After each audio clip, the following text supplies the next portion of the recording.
Hi everybody, it's Courtney with Honeybee Stamps, and today we're going to be making a one-layer slimline card using the Happy B-Day stamp set. You can see that I have all of my masks pre-cut from Simon's stamp masking paper, and I went ahead and put my panel down into my MISTI and just laid out my masks just to kind of get placement so I know where I want to stamp everything. Now, you'll notice that a lot of these images are pretty intricate, and normally they'd be a little bit difficult to cut the masks from.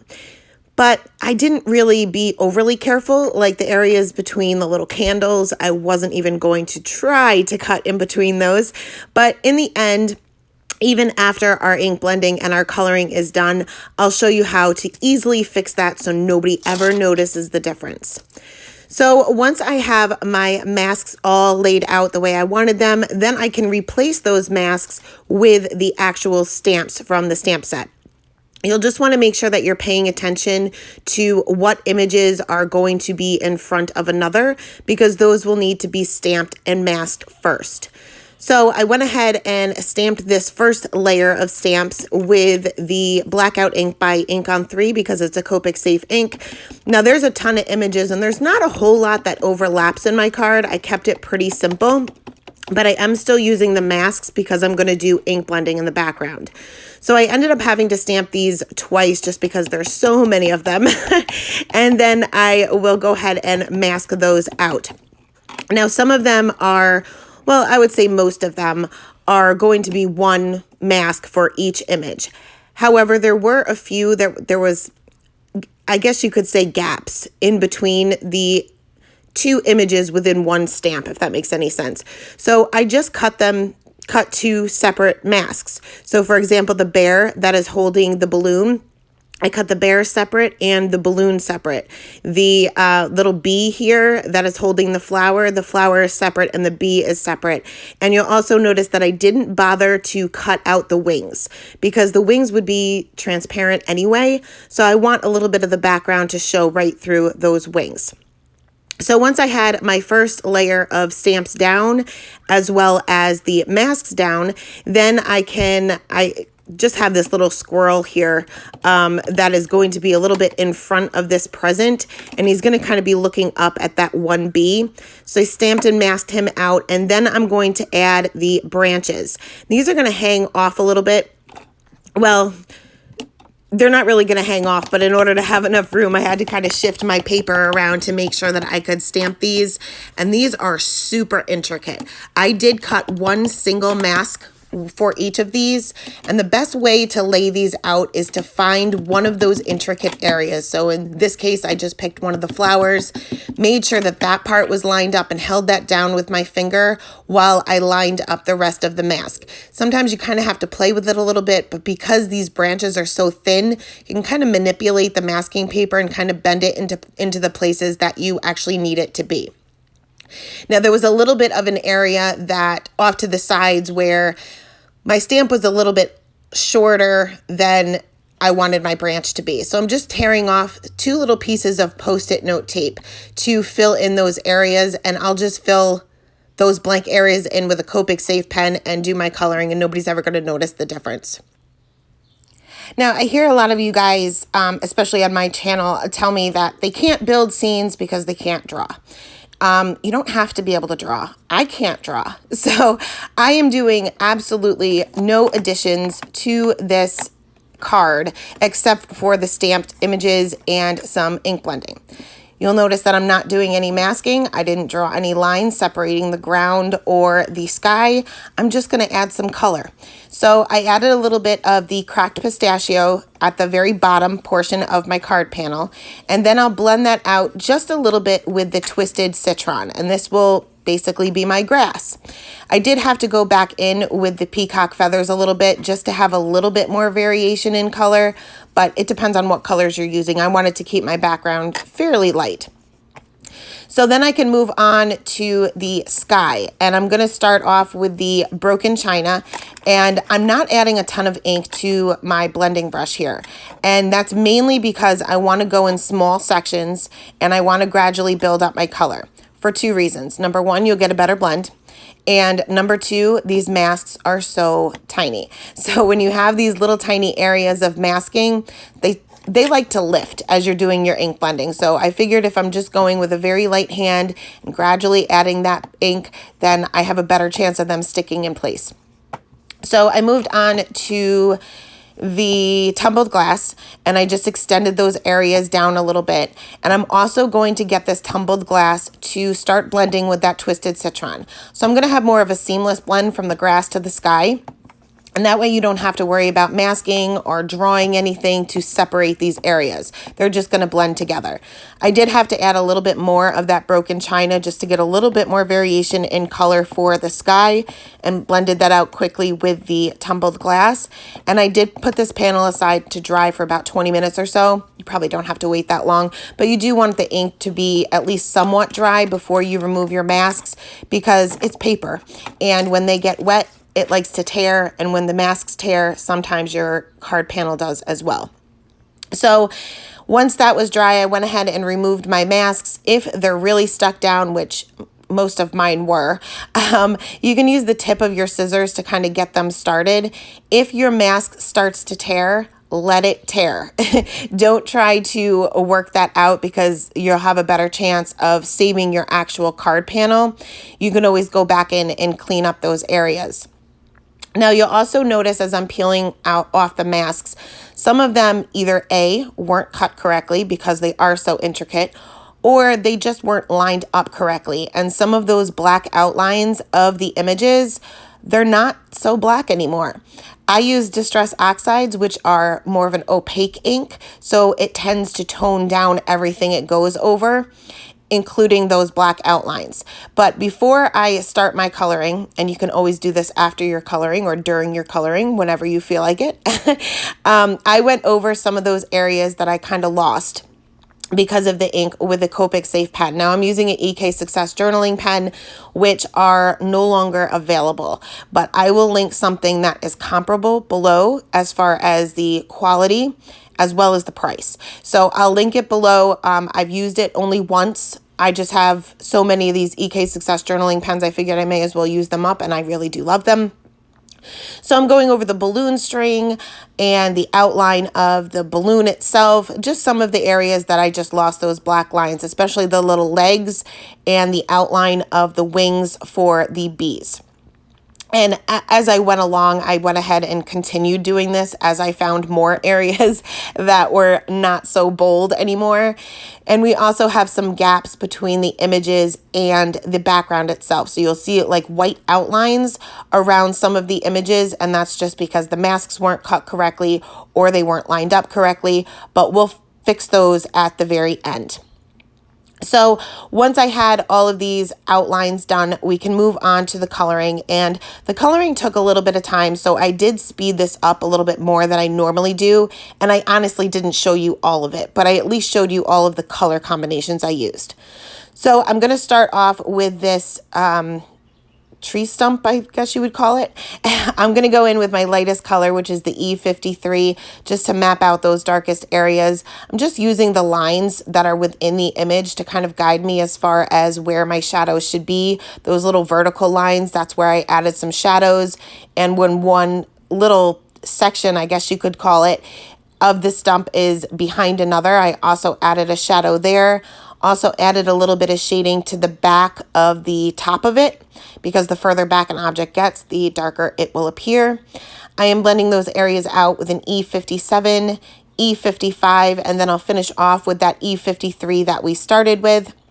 Now I'm using the same color combination for the tree branches as well, and I'm only going to show you one of these because it is pretty repetitive.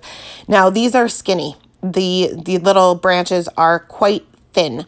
So I'm not really too picky as far as where I put my shading. I do know that the largest part of the branch, I do want to definitely add shading there because I have room to do so. And I'm just going to add a little bit on the top and a little bit more on the bottom, just because that would be more in shadow.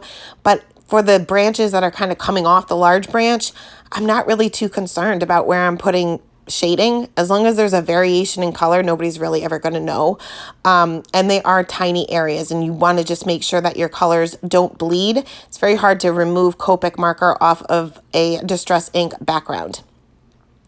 So moving on to this little squirrel here, I'm going to use some cool gray markers. I know that there's different colors of squirrels, but all my squirrels here in New York are gray.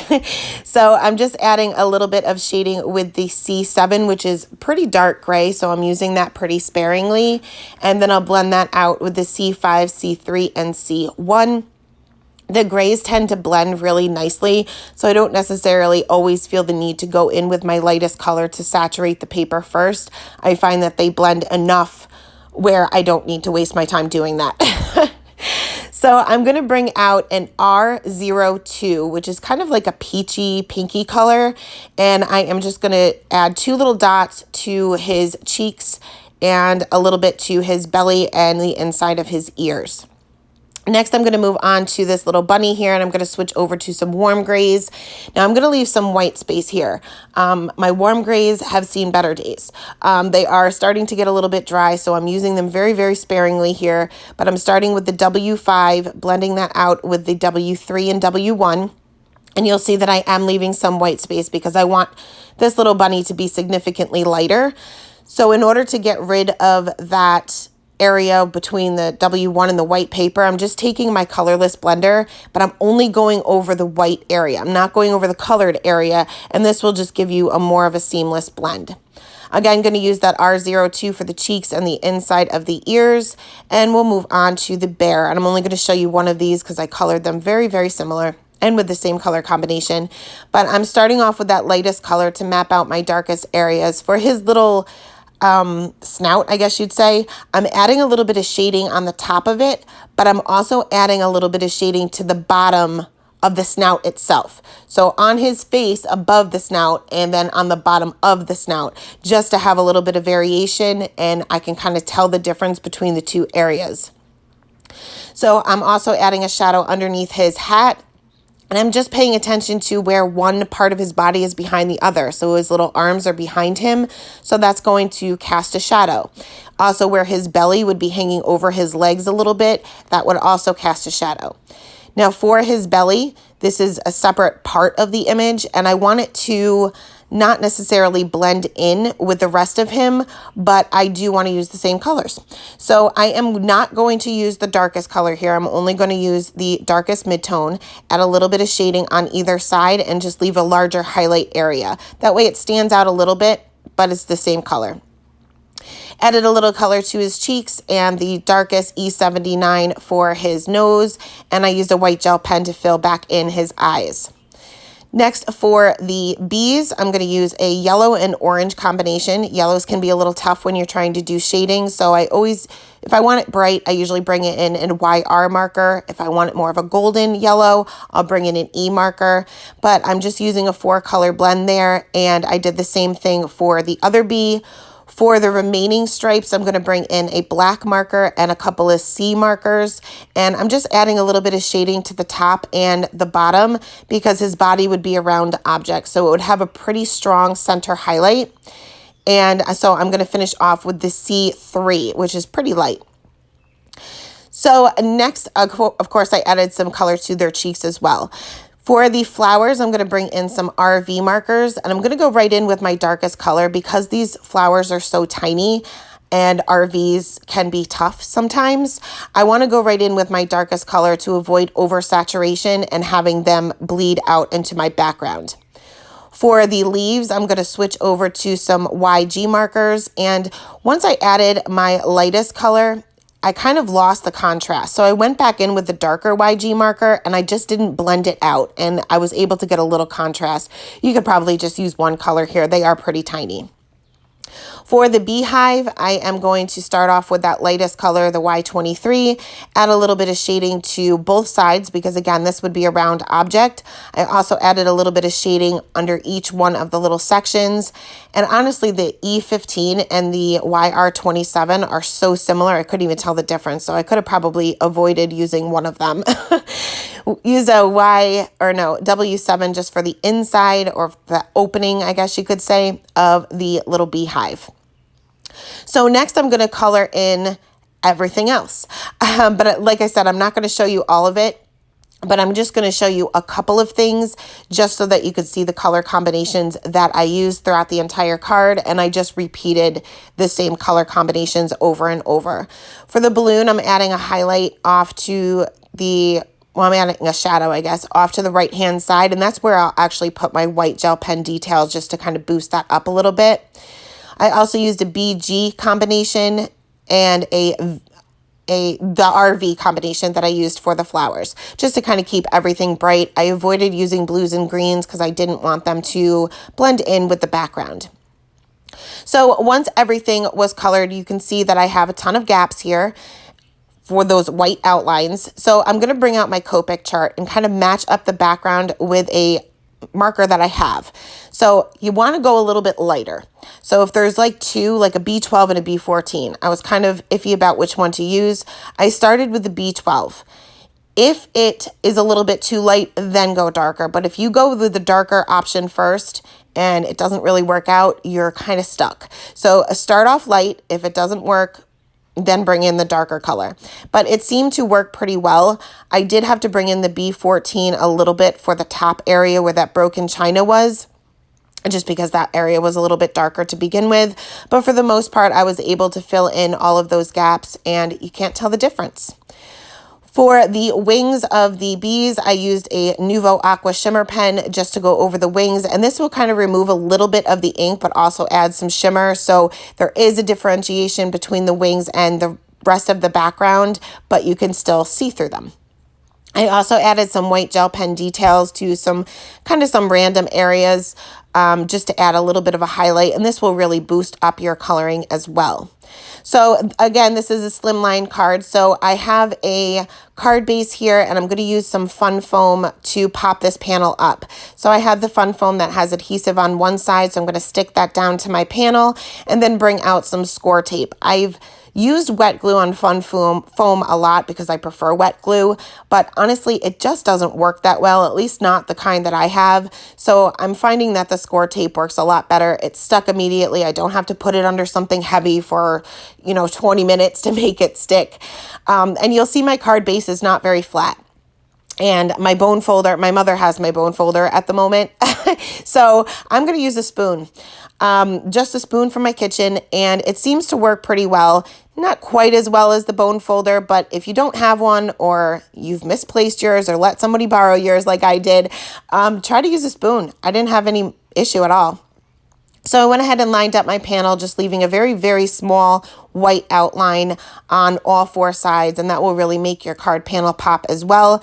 And of course, I didn't leave room for my sentiment, so I'm going to stamp that on the inside of the card along with there's 3 bees in the set, so I'm going to use the other bee as well just to add a little bit of something to the inside. I'm stamping both of these with VersaFine Onyx Black ink, and that is it. That is the card for today. As always, I will leave the supplies listed in the description box below. Thanks so much for stopping by, and have a great day.